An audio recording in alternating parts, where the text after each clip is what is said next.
Ele estudou medicina, mas com pouco tempo de carreira, decidiu mudar.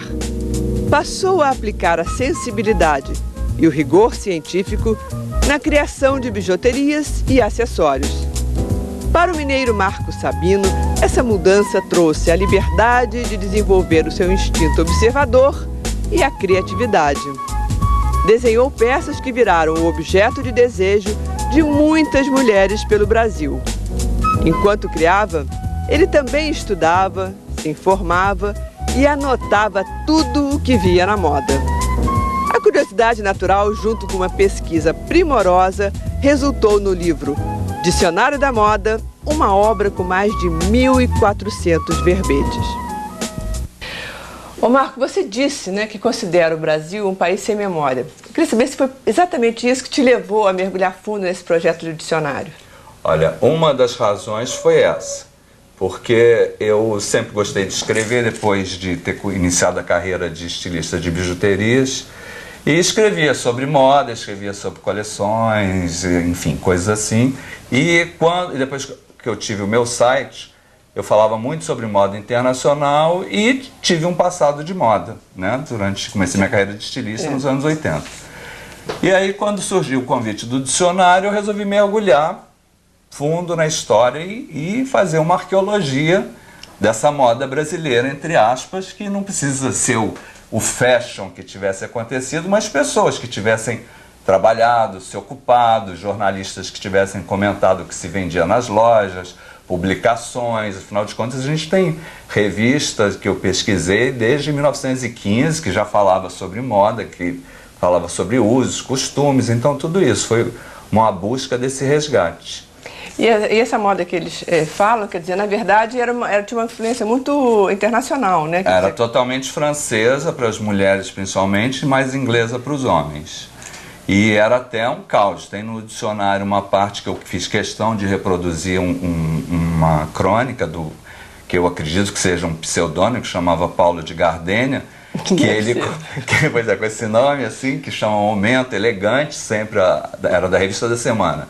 E ele começava a falar que o verão estava chegando, e com a chegada do verão o suplício ia começar, porque eles iam colocar as luvas de couro, os dedos iam inchar. Então ele falava isso que sempre a gente se pergunta, né? Nossa, Rio de Janeiro, que era no Rio isso, Rio de Janeiro, esse calorão todo, né? Como é que as pessoas usaram algum dia? Se hoje em dia está difícil, no passado usaram luvas, usaram pele, alguma coisa. Usaram, mas sofrendo muito. Só que ele está registrado com as palavras de um cronista da época. Confirmando. Então não é uma suposição, é histórico.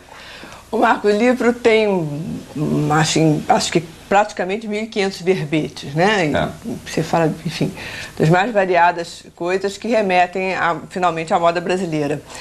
Quanto tempo você levou para fazer o livro? Você pesquisou isso sozinho? Em algum momento você resolveu desistir? Olha, foi uma tarefa que eu considero quixotesca, porque eu sofri bastante, digamos assim, fisicamente também, horas que você fica deprimido, porque o que eu busquei essencialmente foi a verdade.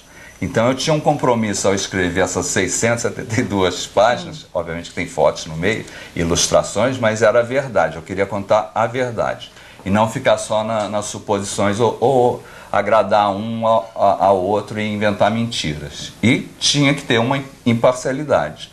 Então, muitas vezes, o que eu mais sofri era encontrar essa verdade para transmitir para os outros.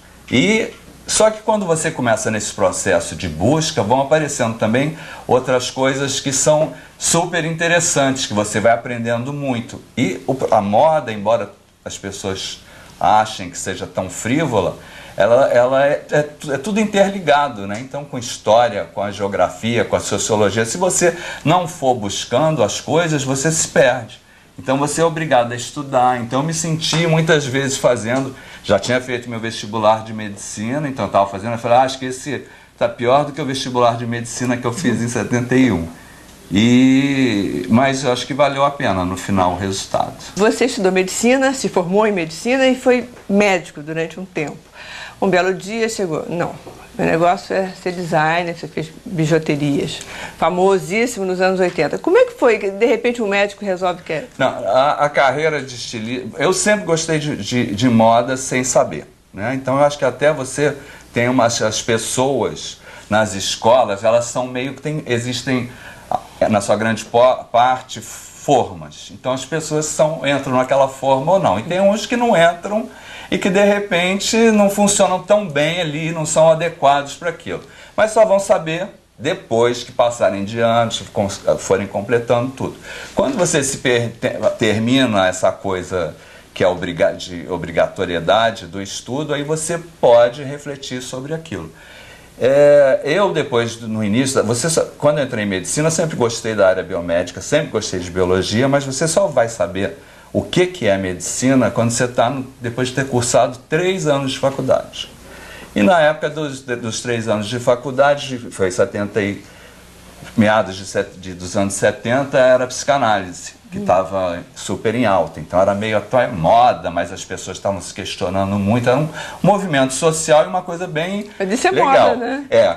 Exatamente. Estava na moda. E a lenda era que você não podia aceitar que seus pais, ou sei lá quem fosse, quem quer que seja, pagasse pela sua terapia. Então você tinha de ser autossuficiente, pagar para merecer, sei lá, era uma história assim. E na escola, na faculdade, a gente usava, era a época dos anos 70, que veio ser a customização de hoje em dia, que era naquela época. E a Zezé Polessa, que hoje em dia é atriz, que também cursou comigo e formou, é do mesmo ano, terminou a faculdade igual, usava nas jaquetas de jeans uns botões antigos. E me ensinou e eu fui também comprar para mim, e dali dos botões antigos eu resolvi fazer brincos e fiz o primeiro brinco, que foi uma estrela azul, levei para a faculdade, tive as encomendas, comecei a ganhar dinheiro além da mesada, aí resolvi fazer análise. Análise que deflagrou, porque eu criei um vínculo de trabalhar para ganhar, para pagar. Aí, obviamente, que a faculdade de medicina era super intensa, era horário integral, muito difícil, e exigia muito, e aí eu peguei e tive de abandonar. Formei. Quando eu falei, não é isso que eu quero, que aprendia toda uma medicina super sofisticada na enfermaria do Clementino Fraga, e quando eu ia pro Verdades da Vida, eu não podia exercer nada daquilo. Então eu falei, não quero isso, não é isso que eu quero, aí voltei para a moda. Eu já tinha isso, né? Mas já li a revista Elle francesa nos anos 70, então eu já gostava dessa história.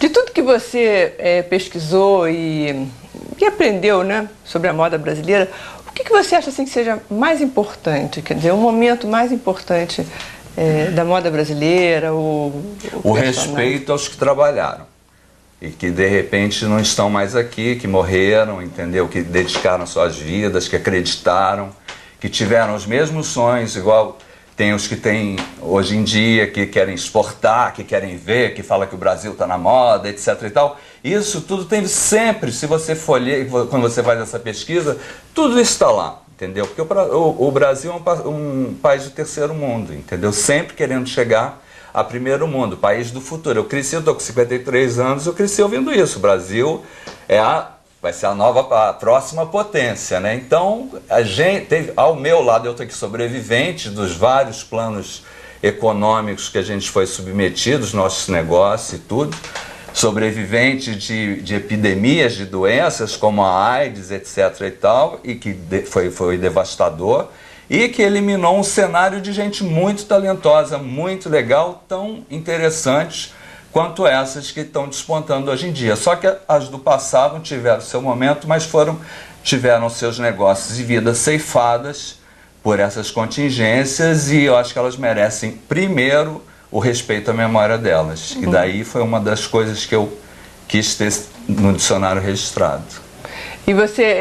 E atualmente você acha que